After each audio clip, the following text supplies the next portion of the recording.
Welcome to Behind the Lens. This is an ongoing conversation about all things relating to film in Eugene, Oregon. My guest here today is Richard Herskowitz. I'm very happy to talk to you once again, Richard. This is our conversation about the Pacific, Cinema Pacific. Tell us about your program, Cinema Pacific. Well, Cinema Pacific is a film festival that happens in late April, early May every year. It's hosted by the University of Oregon, but it takes place all over Eugene. Our main venues are the Bijou Art Cinemas. We have a film at the Bijou Metro as well, and we also use theaters at the Schnitzer Museum of Art, other theaters around UO, such as Straub Hall. Yes, and within the framework of Cinema Pacific, you host several. How many pictures? How many movies? Oh, I'd say we do about 25 film programs in the course of a week. Again, running from Monday through Sunday. In 2015, from April 27th to May 3rd. And where do these pictures come from? Well, okay, so it's something I believe that every film festival needs to have a particular niche, a particular emphasis that's appropriate to the region that it comes from. And I spent a year, 2008, 2009, when I first came, the University of Oregon was just about to start a new cinema studies program. And several administrators at the university wanted the university to host a film festival similarly to the way that the Schnitzer Museum is a visual art program that's open to the larger community that draws from the resources of the university. The same thing with the Bach Festival. The idea was that this would be a film exhibition program, a festival that would both serve the campus and the larger region. So I set about looking to explore what would be the particular emphasis of a festival based here at Eugene at the University of Oregon. And I quickly discovered that a great strength of cinema studies at UO was the teaching of Asian Pacific cinema. I saw more people teaching Chinese film, Japanese film, Korean film than I've ever seen at any university in the country. And I've worked at University of Virginia, Cornell, so I'm very attuned to what's going on in film studies at universities. And then I discovered that there was something about the Pacific Rim. Being a transplanted East Coaster, this was new to me, and I discovered there really is an entity, the Pacific Rim, and an interconnectedness between the Asian Pacific and the Pacific Americas. So, for example, in Eugene, the Schnitzer Museum, its greatest strength is its Asian art collection. If you look at UO, there are 1,500 students from China there. One administrator said to me at the when I came, and I was talking about this Pacific emphasis that I noticed around here, is he said, yeah, in many ways, U of O and Eugene are closer to Seoul and Shanghai than they are to Los Angeles. So anyway, that's what helped me discover, okay, that's going to be the emphasis of this festival. Films from Pacific bordering countries. Now, there are 44 of them, so that's not narrowing down a lot. Yeah. But that was going to be the emphasis, and hence Cinema Pacific. Thank you. How long has this been going on? Since 2008? In 2015, it's going to be the 6th annual festival. And every year what we've done is we have chosen several focus sections within the festival, an emphasis on a particular national cinema. The first one was Korea, we did China, we did Japan, we did Taiwan, working our way up to 2015 when we're doing the Philippines. But at the same time, we began in recent years to also look at the Pacific Americas. Chile was an emphasis, and Mexico. This year, for the first time, 2015, we are also exploring a genre. We're looking at the wuxia martial arts film. It's a genre. It's in a way, it's like the Chinese Western. It involves heroism. It involves an individual hero who makes things right. It often involves the use of Chinese martial arts. The great classic film of the martial arts wuxia genre is A Touch of Zen by the Taiwanese director King Hu. It was made in 1971. And so we're starting our series with that film, and then we're carrying through Crouching Tiger, Hidden Dragon, Once Upon a Time in China, Tai Chi Zero. We're showing several others, but I'm going to try to show how they're all rooted in this original film, A Touch of Zen. All right. When I think about the martial arts films, I think about the Japanese films as well. Yes, the samurai film, very related. No question about it, the samurai hero is the Japanese version of the wuxia film. Wuxia is a genre in, popular genre of Chinese literature as well that worked its way to film. But certain things, like when you see Crouching Tiger, Hidden Dragon, and you see that great scene of the fight in the bamboo forest, in which people they have almost superhuman qualities in the way they fly, their acrobatics as they, the choreography. This is something that wuxia films are famous for, the fight choreography, which is absolutely dazzling and a beautiful kind of dance that's created. A lot of that, again, started with A Touch of Zen. Ang Lee, the director, appreciated it and paid homage to it when he made Crouching Tiger, Hidden Dragon. Now, I was told, my son does visual effects for the movies, you know that. He was in China doing a martial arts movie for the director, Choi Hark. Choi Hark, yes. At the time, Crouching Tiger came out, and he said in China they didn't like it. Probably, Ang Lee also made a film called Lust Caution that was a little more sexually explicit than they're used to in China, but at the same time it was very rooted in Chinese melodrama. It was both appreciated and also resented as an outsider's intervention. He is an international artist. In a way, he crosses over the Pacific Rim, and so he's not fully rooted in the China. Chinese, yes. In the Chinese sense yes. of what they like to see as a popular film. Yes. Now, an interesting thing about, you just mentioned Choi Hark. I have to say that when I saw Choi Hark's Once Upon a Time in China, this is what was in I think this was the late 80s, early 90s, early 90s it was, at a film festival at Toronto. And like a lot of people, I was knocked out of my seat by the cinematic splendor, the choreography, the costuming, the music. It seemed like the incredible color, the comedy, the mixes of genres, the somewhat supernatural elements. There was so much movie. It was somebody using the medium to such a magnificent extreme. You left the theater feeling so sated. In many ways, people, again, when they were exposed to the Hong Kong wuxia film in the early 90s, it rejuvenated their faith in cinema in terms of how filling a sensory experience a movie could be.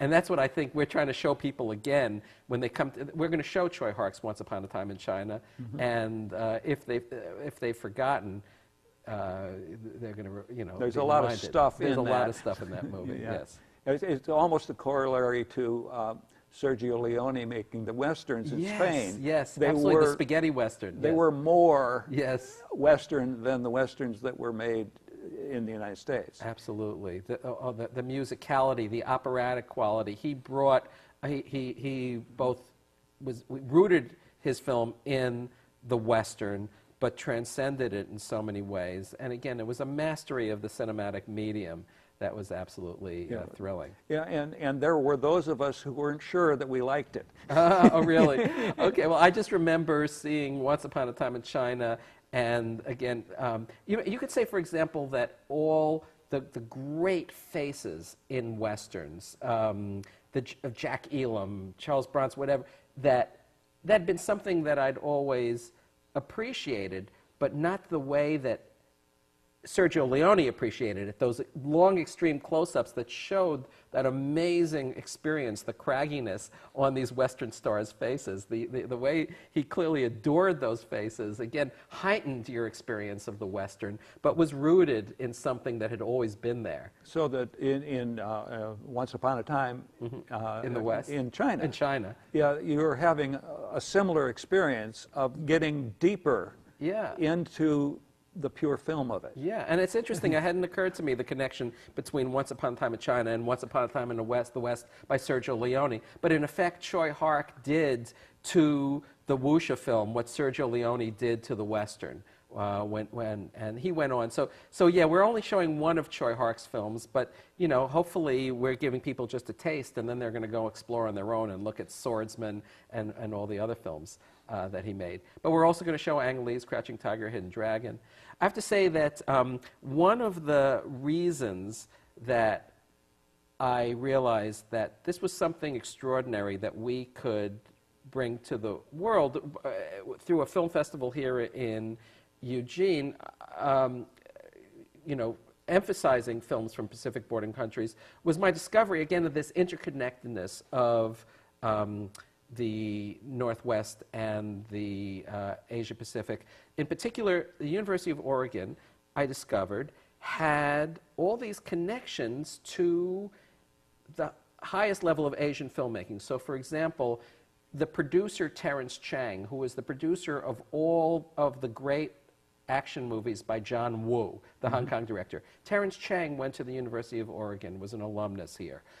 One of the most popular actors in China, Daniel Wu, is another UO alum.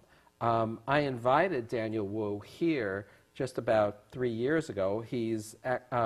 And in the course of our conversations, he told me that his dream was now to become a film producer and to rejuvenate the wuxia film in the same way Choi Hark has done. And in fact, he's gone on and is doing that. And the film of his that we're showing in this festival with wuxia films is his film Tai Chi Zero that he produced.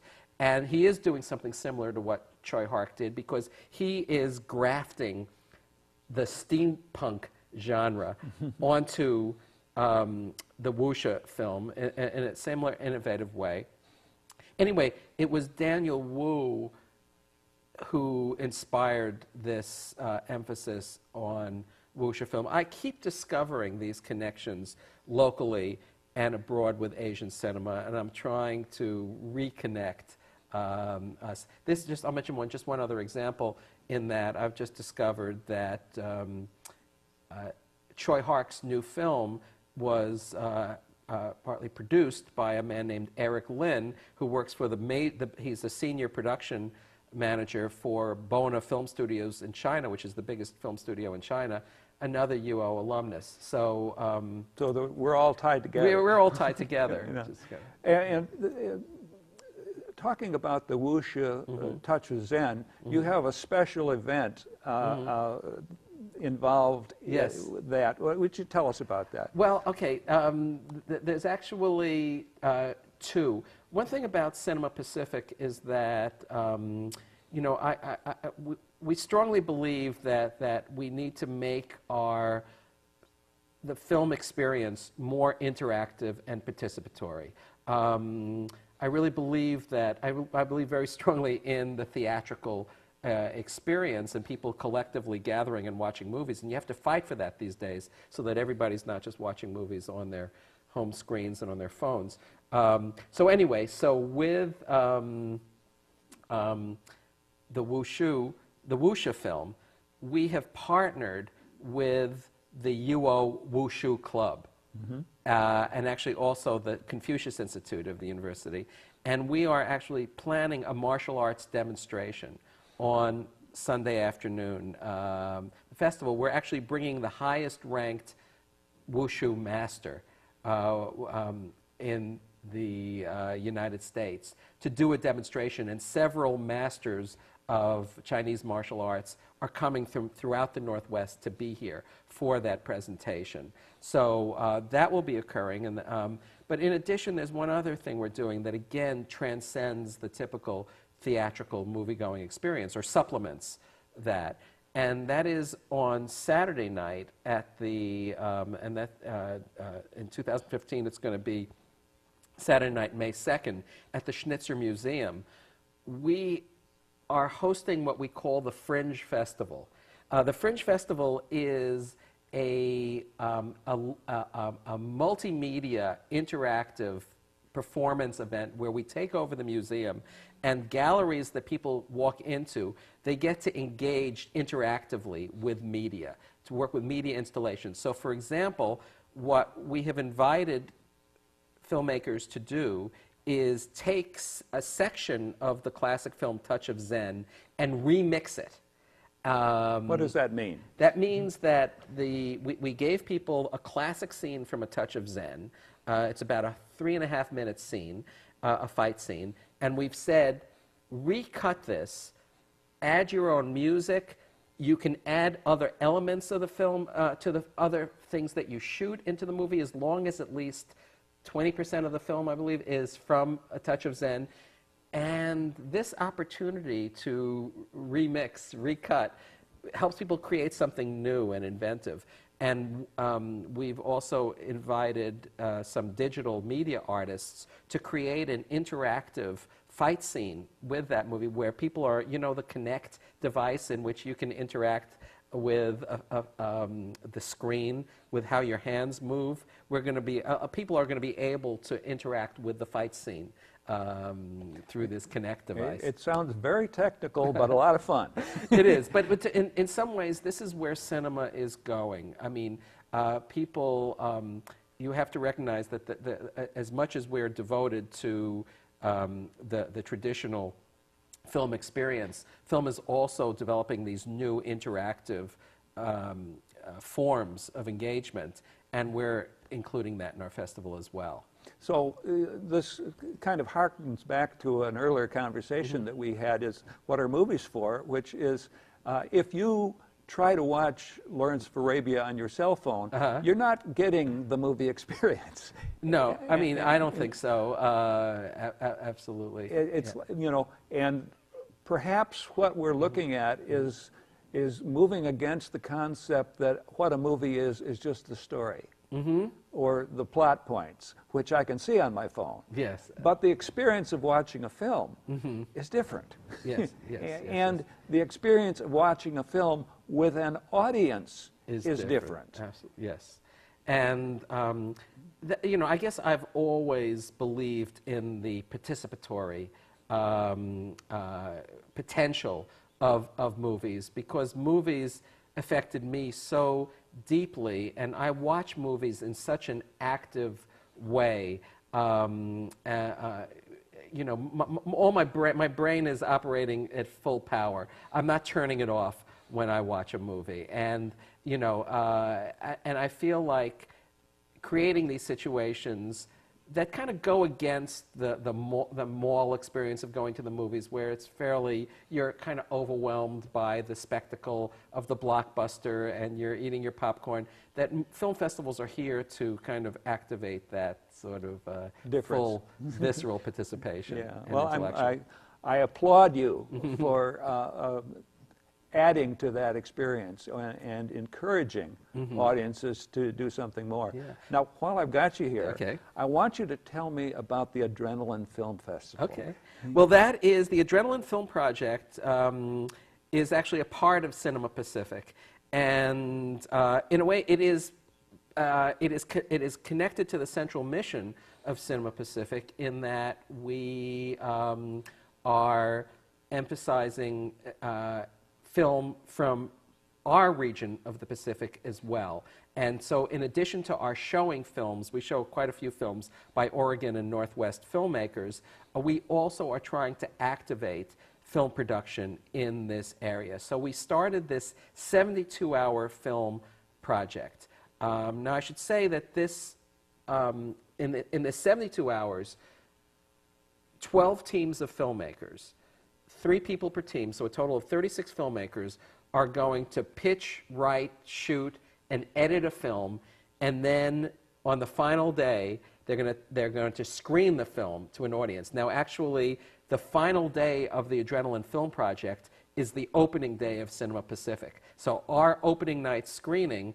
in 2015, it's April 27th, a Monday night, is we're going to premiere the 12 films that were made by these teams of filmmakers in the prior 72 hours. It's called Adrenaline because those 72 hours are nonstop.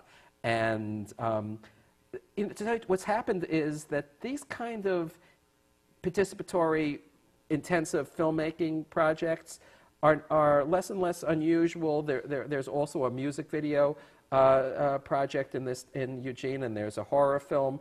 What makes this one different is that it's entirely mentored by professional filmmakers. Where do they get them? We bring the professional filmmakers from, 2 of them come from Los Angeles. One of them lives in Eugene, Omar Naim, who is a professional film director. From Los Angeles, we bring Jeff Wadlow. He was the director of Kick-Ass 2 and Never Back Down. Lee Kilton Smith is a casting agent. She's Jennifer, I'm sorry, she's an acting coach now. And she, Jennifer Aniston's acting coach, for example, many famous actors she works with. The 3 of them supervise the production of these 12 films. For example, the artists, the teams cannot start writing their script until the pitch is approved by the mentors. Then the mentors have to approve the script. They read the script, they give notes on the script, the teams have to go back and write again. When they finally get the green light from the mentors, they can start shooting. There's one other component to Adrenaline I forgot to mention, and that is at the very beginning of the 72 hours, the mentors give the teams a line of dialogue and a prop that they all have to incorporate into their films. And they also tell each of the teams at that moment for the first time, you're going to make a comedy, you're going to make a romance, you're going to make a horror film. The teams don't know. I mean, what this creates is a situation in which they can't plan ahead until the clock starts ticking. Now, as we're talking about this, we don't know when this conversation will be broadcast. Yes. We're talking about the Adrenaline Festival in 2015. Correct. However, if this conversation is seen later, you can anticipate there will be another one in 2016. Correct, yes. Or 2017. Yes. So that people who are interested in participating right. in something like this. It's open. We involve, there are high school students from Springfield who participate. Filmmakers from the community have participated. I have to say that it is unquestionably the most popular program in Cinema Pacific. And I thought, I had actually started the Adrenaline Film Project at the Virginia Film Festival in Charlottesville, and I started it with Jeff Wadlow, who is often the lead mentor. It was very, very different when we came to Eugene. The amount of engagement, the electricity in the movie theater, the night of the screening, where you have people there, because they're vying for a jury award and an audience award, and there are a lot of partisans of all the teams there. And somebody said, I said, we never had this kind of electricity in the audience in Virginia. And somebody said to me, oh, people are just bringing Outson Stadium into the movie theater here. It's the closest thing you get to Outson Stadium in a movie theater. But anyway, it's so much fun. The amount of cooperation we get, for example, from the theater department at U of O, which provides us with actors. We get a lot of actors from the community who love, they get to be on a reel. A very professional film gets made, which is great for them, but it's great for the student filmmakers, many of them are students, to work with older, experienced actors like they often don't get to do. Anyway, for all these reasons, it is quite an event. All right, we've got a couple of minutes left. Have we missed something about Cinema Pacific that you'd like we to? talked about the Fringe Festival, and I'll say that the emphasis on the Philippines in 2015 is something more traditional for us to focus on a particular national cinema, and I'm very excited that we're getting to bring Kidlat Tahimik, who is considered the father of the new Filipino cinema, to Eugene. And we have managed over the few years to get some of the greatest directors internationally to come in. Again, we try to make it so that the film festival experience is not like your typical experience in a movie theater.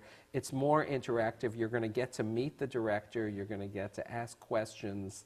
You're going to get to socialize with them in the lobby of the Bijou. So you should think of this as an opportunity rather than just a pure entertainment. Yes, you're going to, you're going to be entertained, but at the same time, you're going to have an opportunity to learn, and you're going to have an opportunity to talk and be heard from as well. Well, we still have a little bit of time. Okay. What else? I could tell you about the installations. One of the things that we've been doing at the Schnitzer Museum for the past few years is we try to have an exhibition. This year, for example, we're showing the photographs of Jonas Mekas. He is, I was talking about Kidlat Tahimik being the father of the Filipino cinema. Jonas Mekas is considered the godfather of the American experimental film. And his film diaries are legendary, made in the 50s and the 60s through the present. But they include Andy Warhol, Jackie Onassis, John Lennon, and Yoko Ono. Jonas Mekas had a very unusual style of filmmaking in which he would click with the shutter, single frame, and he would dance with the camera, and often with the camera not being held to his eye. So it was his own style of shooting. Then what he's done now is he's taken frames from the film and he's blown them up as photographs. And 22 of those photographs we're installing as an exhibit in the Schnitzer Museum. And again, it's a different sort of way to experience cinema than in a typical movie theater. I'm very pleased that the Schnitzer Museum every year gives us an opportunity to do an exhibition like that. Would you call this an abstract kind of experience? Or? Yes, it's definitely, Jonas Mekas is a non-narrative filmmaker. His films are diary. They're very experiential, very expressive in a painterly, musical way. Narrative is not the dominant element in his works. Richard, I'd like to thank you for being with us. It's really been a pleasure for me, and I hope that everyone listens to what you have to say and shows up at the next available Pacific Festival.